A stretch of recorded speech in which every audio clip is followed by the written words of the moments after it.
What's up, guys? Justin here with TheSketchUpEssentials.com, back with another SketchUp extension overview for you. So in today's video, I'm going to talk about a brand new extension that allows you to simplify models imported from external sources. So Transmutr is a brand new extension from the guys that brought us Skatter. I'm super excited about this extension because it allows you to import, simplify, and export external models into SketchUp formats that SketchUp can read, including the ability to create proxies for your rendering programs. So let's go ahead and just jump into it.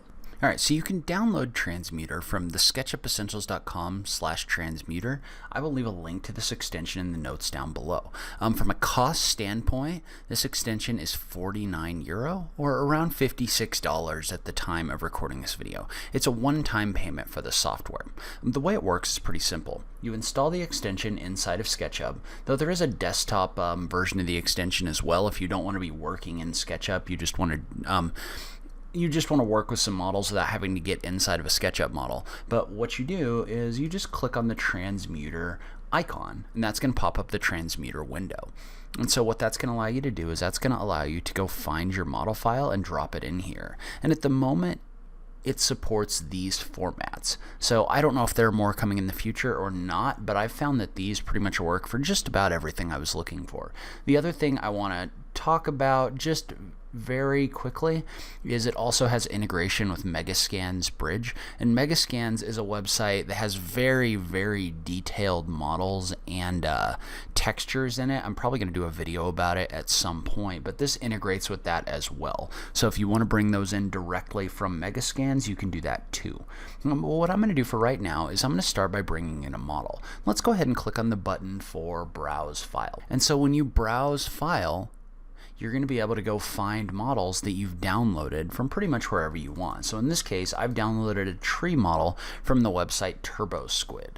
And what I want to point out really quick is I want to point out what you want to make sure that you're getting when you're downloading these files. So if I go to TurboSquid, for example, which is a website where you can download different 3D models, you can see how this tree by TM Studio, it has a whole bunch of different formats that are in here. But what you want to make sure that you're getting when you're downloading files like this is you really want to make sure that you're getting textures and materials included with that, because otherwise you might bring this in and it might look like this, but it won't know what materials to apply to this model.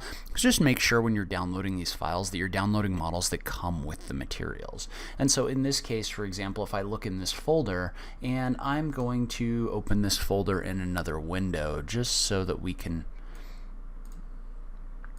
really get a look at it, but you can see how this folder right now has a few different image files contained in it. These are going to be the image files that you're going to use in order to texture this, because the models themselves, like the FBX file like this one, usually don't come with those applied. Those have to be applied inside of your 3D modeling software. And so we'll kind of walk through this, and it'll make more sense when I get a little further along. But what I'm going to do for now is I'm just going to take this and I'm just going to double click on the tree FBX file. Well, when you double click on the tree FBX file, that's going to bring in this tree model into the preview window of Transmutr. And so you can see how right now we already have a problem, which is this tree isn't standing up. But to start off, you can navigate around this in pretty much the same way that you can navigate around in SketchUp. So it's really almost like a SketchUp preview window, almost like you get in the 3D warehouse. So you can view what this is going to look like. And it's really fast even with the larger models here. But I want to start off and I want to make an adjustment based on the over in the transformation section. And in the transformation section, the first thing I want to do is I want to set the up axis. So the up axis is going to allow you to set which axis is up based on the way this model has been created. So in this case, I want to make sure that the up axis is set on the Y axis. That way, when this gets brought in to SketchUp, your up axis will be applied properly, and you don't have to go into the file and start making a whole bunch of adjustments for that. And so the other thing I want to do is, if you look in here, you have like a person model in here for scale, and so you can tell how this tree file is really big. So what you can do to bring this in, because a lot of other 3D modeling programs don't necessarily look at units the same way, and so this allows you to kind of adjust that. What I'm going to do is I'm going to adjust my scale multiplier to something like 5%. So you can see how when I adjust my scale multiplier, this tree model size adjusts. So this is allowing you to adjust all of this before you bring that into SketchUp. And so we'll talk a little bit more about the mesh simplification options down below a little bit later. The other thing I'm going to do is I'm going to click on this button for show edges, just to give you kind of an idea. If you go in here and look at this tree model, for example, you can see how this, if you click on the button for show edges, you can see what the geometry looks like inside of this object. So that gives you kind of a visual indicator of what the polygons and the modeling in this tree actually looks like. So you can toggle that on and off over here to get an idea of what that geometry looks like. And in a little bit we can talk about simplifying models to make them smaller. But for now, what I want to do is I actually want to take a look at the materials section. And so in the materials section, this is where you're going to take those texture files that we talked about and apply them to your model. So like for example, this tree comes in pretty good. It's actually really nice. What happens is the tree comes in and the trunk material, it finds it and it applies the material file or the texture file automatically. But a lot of the time you have to do this manually, and I'll show you how to do that in just a second. But you can see how what this is doing is this is taking a file, in this case the trunk file, and this is applying that to the trunk part of the model. And you can see how there's actually slots in here for multiple different kinds of maps. We've talked a little bit about maps in the past. Those are basically things that are going to allow you to adjust how bumpy this is when it's rendered, how light bounces off of it, things like that. That's going to get more important when we talk about proxies. It's not going to be super important right now. But let's take a look at these leaves. So when you first open this up, you can see how there's two different things inside of this model. There's the trunk and there's the leaves, and each one of them has a different set of materials applied to it. Well, the leaves don't actually have a texture applied to these, so I'm going to show you how to apply that. So in order to do that, you're going to select the object. You can either click on it or just click the little down arrow here, and you're going to go into your color/diffuse, and you're going to click on this button right here, and this is where you can load in your texture files. So like for example, these leaves were loaded into a different folder, so it didn't find them automatically. And so what we're going to do is we're going to take this leaf_diffuse or DIF file and just double click on it. And you can see how now what this is doing is this is applying that leaf texture to each one of your leaves. So you can find those and apply them in order to get this to apply your materials the way that you want them to be. We'll worry about these other things more in a little bit. Those are going to be more affected when you start dealing with proxies. But for right now, we've got our materials loaded. So we have textures loaded. So let's go ahead and bring this into our model. And to save time, I've already clicked the transmute button on this. So right now, as is, this would just take this geometry and this would just take everything that we've told it, and this would just bring this into our SketchUp file. The problem with that, so in order to save time, I've already clicked the transmute button. And the reason for this, you're going to see really quickly, is when I click the transmute button on this tree file, this is like a FBX file or something that was created in like 3ds Max or something like that. But you can see how when I bring in all of that geometry, and I'll just double click on this, that's a very large file. Like that tree file is an 86 megabyte file. And if you've worked a lot with SketchUp, you know that you can't just bring in a whole bunch of 86 megabyte files, because what's going to happen is this is going to slow down so much that your SketchUp's basically going to be unusable. So you can use this to import these models at full geometry if you want to, but it's really kind of a bad idea. Just from a speed and performance standpoint, you don't necessarily want to do that. So you can see how when I bring this in, this brought this tree model in and it did a great job. However, you can see how it's just ultra slow because of the size of this file. So, or the size of the tree model that we have in here. It just has so many edges and faces that it really slows down your SketchUp model. And so I'm actually going to come back to this example because what we want to do with this tree is we want to create a proxy file. But for a minute, I'm going to talk a little bit about the mesh simplification functions with another example. But we will come back to this tree example. So what I'm going to do is I'm going to go into Transmutr, and I'm going to find a different file, and this is a file that I've downloaded from the website Poliigon, which I've talked about before, and they have models that you can bring in and import. So I'm going to go into this chocolate cake file, and I'm going to import an FBX file. So that FBX file contains two different things. It contains a cake and it contains a stand. And so if I go in here and apply my materials, the first one is going to be the stand. The second one is going to be the cake material. And so if I show the edges, you can see how this has some pretty heavy geometry in here. So if I was to take this cake file as is, and we just did the same things we did before, and I was to transmute that, and so no mesh simplification, if I go in here and I save this, and I transmute this cake file into a SketchUp file,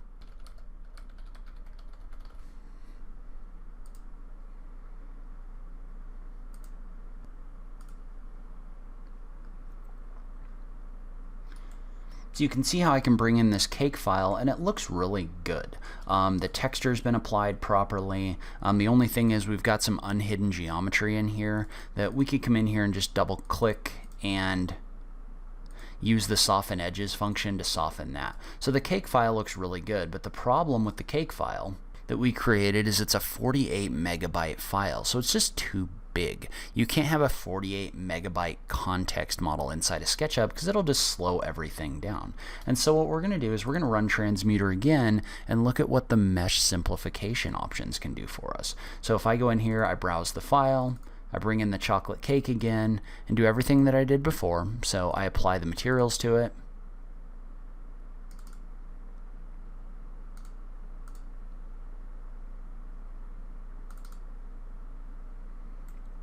So everything I did before with the materials, but if I go down here and I use the option for mesh simplification, what I can do is I can significantly reduce the size of the file that's being created for SketchUp. So like for example, I'm going to click on this show edges function so you can see all of the edges that are in here, and I'm just going to drag this slider about halfway. So if I drag this slider about halfway, you can see how this gives me a preview of what this cake file would look like if it went in there and simplified the mesh. And you can see how it's still applying the texture to it, everything's still mapped properly, everything looks good, but we've just reduced the number of triangles in this. So, and I'm just going to type in a value of 75%. You can check the boxes for preserve UV seams and normal in here. I'm not really worried about that right now, but if I go in, now that I've reduced this by 75% and I click the transmute button, and we'll call this one cake chocolate reduced file size. And so this is going to come in here, this is going to transmute this, and you're going to notice that it's going to run a little bit faster just because it has to create less faces in here. But I'm going to bring that file in, and so you can see how these are both inside of my SketchUp model.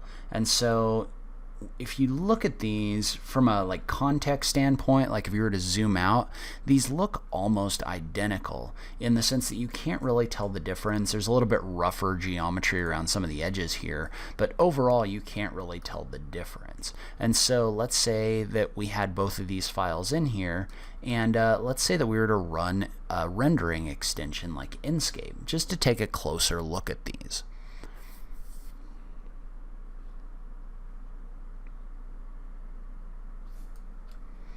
So, and I don't really have this set up for cake model viewing, but you can see how when I render these are pretty much identical. Like you can't really look at the two of them and just say, oh, one's clearly better than the other. So from a file size standpoint, that's the kind of thing that you need to think about, is if you can reduce the geometry in this object so that these look pretty much identical, but this one's going to be a lot smaller, that's going to be a big win for you. That's one of the strengths of this program. And if I go in and look in this folder, you can see how the reduced file size SketchUp model is like a quarter the size of your first cake file that we created. So this can be very useful for reducing the size of different models inside of SketchUp. And so the last thing I want to talk about is the ability to create proxy files out of Transmutr. And this is something that I'm really excited about because it really gives you the ability to bring in super detailed models without negatively affecting your performance. And so the last thing I'm going to look at is the ability to create proxies inside of Transmutr. And this is probably the function that I'm most excited about in this extension, because what this allows you to do is this allows you to create placeholder geometry for SketchUp, while everything that comes along with that file is going to be loaded inside of your rendering program. So let's go back to our trees file that we created before. So we're going to go to our tree FBX.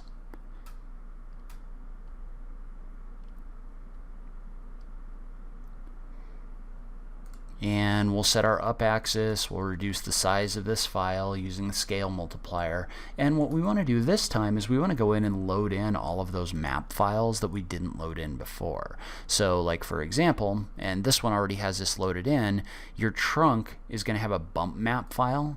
If you open the bump map file, what that is that's information that your rendering engine can use in order to create realistic ups and downs and bumps in your renderings. So we want to make sure we load that bump map file in here, and then we also want to go into our leaves and we want to load in both the leaf material. We also want to load in the leaf bump map. And so we want to make sure that we load in that color or the texture map as well as the bump map in here, and then we want to go back into our geometry. And if you remember before, what we did is we just clicked the transmute button. What we want to do in this case is we want to export this as an Inkscape proxy. And so an Inkscape proxy is just going to be a file that is going to show up in SketchUp, but it's not going to load the full geometry, while Inkscape, the rendering engine, will load the full geometry as well as those maps. And so in order to do that, we just want to check the box for export as Inkscape proxy, and you can set this up to export this as a lot of different things. As this is just your ability to adjust what the proxy geometry is going to look like inside of SketchUp.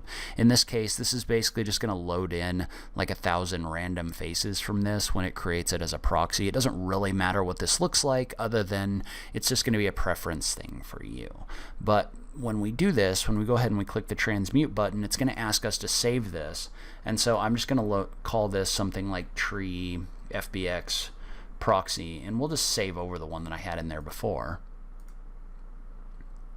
And then this is going to export this file to SketchUp. And so this proxy file is going to load into your Inkscape rendering program as fully rendered geometry, even though it's not going to be fully shown geometry inside of SketchUp.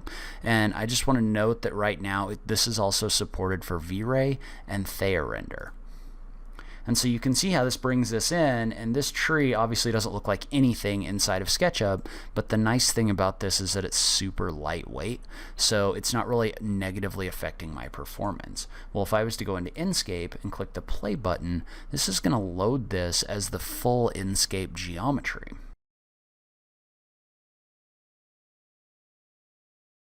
So if I go in and look at this, and I look at this tree, you can see how the full geometry is being loaded in here, including all the textures that are applied to the leaves, as well as you can see the bumpiness is actually being applied to the leaves as well, based on that bump map. So I'm able to bring this in, and I could probably scatter as many of these as I wanted to inside of Inkscape. So like, let's say I use the move tool in copy mode, and I created like 4 copies this way,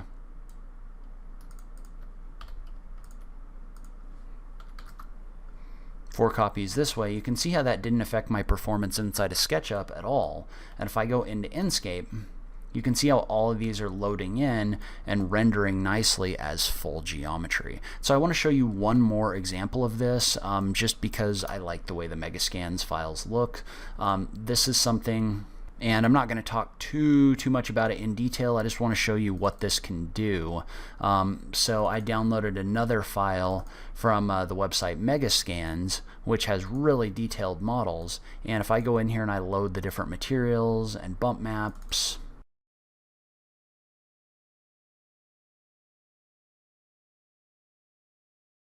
And then I go back and I export this one as an Inkscape proxy.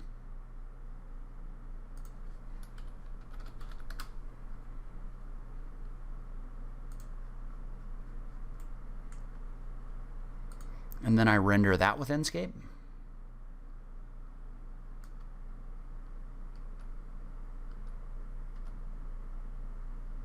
There's probably a few things I need to change because I've got this way too glossy, but you can see how this gives me this ultra detailed concrete wall in here that looks super realistic, and all I had to do was load in a few maps and export it as a proxy.